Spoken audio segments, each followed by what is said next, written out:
Hey everybody, it's Chris Load here, and in this screencast I'm going to show you how to use the app Drawingbox. In our district we have the free version, which has a limited number of tools for each of the different options you have on using the app. So here's the free version of Drawingbox. Opens up with a blank palette, and first of all, you can see all the tools at the bottom. And I tap on that little pencil, it gives me 4 different drawing tools. If I tap on the say the pen tool, I can draw my name or just print my name. So the chalk gives you that texture. You can see the different other textures, and you'll notice as if I'm drawing over top of each one or over top of the same places, it does get darker. So that's the different drawing tools, and you can go, or whoops, just hit the wrong button there.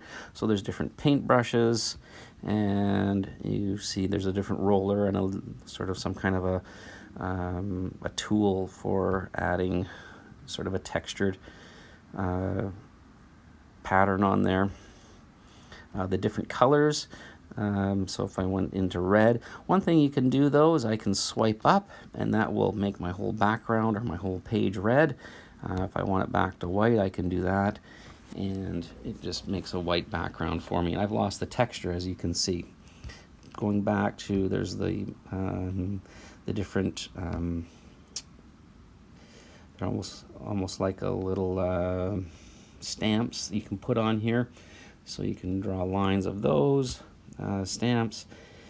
The eraser, of course, does exactly that. It erases, and it will erase the stamps as well. This is this stamp is an individual one, so if I tap on that little bird with the worm, or there's different bugs, you can see there's an ambulance.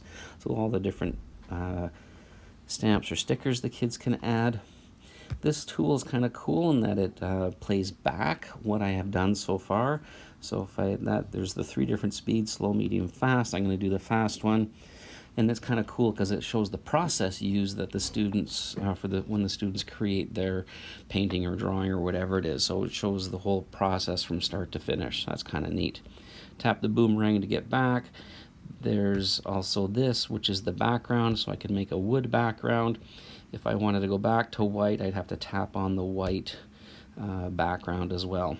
So the ball, that has some coloring pages, which you're probably not going to use if you're creating the art, but that just has some basic coloring pages. And there are some lessons, as you can see there. Also, there's a Symmetry Tool. So this one, if I have the half butterfly, it just draws normally, but if I have the full butterfly, tap on that, I go to my drawing tool, there's my my pen I've selected. It will draw, oops, I gotta change my color, of course.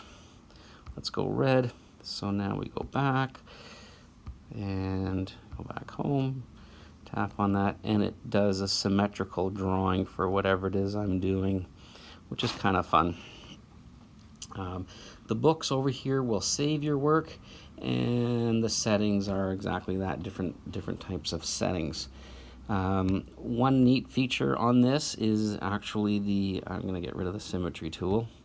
One neat feature is the ability to pinch zoom, so I can zoom in and zoom out, so I can actually, whoops, didn't want to do that, use 2 fingers to drag and then 2 fingers to pinch zoom. I can go in and I can add a line here so I can get some real detail, and this might be good for, say, for if you're erasing something. Oh darn, where are we here? The eraser. So if I wanted to erase something, that's a large eraser, I don't want that, I want the fine one, and I can go in and do a little more detailed work of just erasing something like that. So kind of cool to zoom in and do the detail work. So that's Drawingbox. Hopefully your students will be able to use this to create all kinds of different paintings and drawings and different visuals. One of the neat features, of course, is the undo button, and I tap the undo button and it will gradually undo all the different things I've done. And so if the students make some kind of a mistake in the line or the texture or whatever it is, they can undo it and try again. Hopefully this will be a neat way for kids to create their visuals. Have a good day.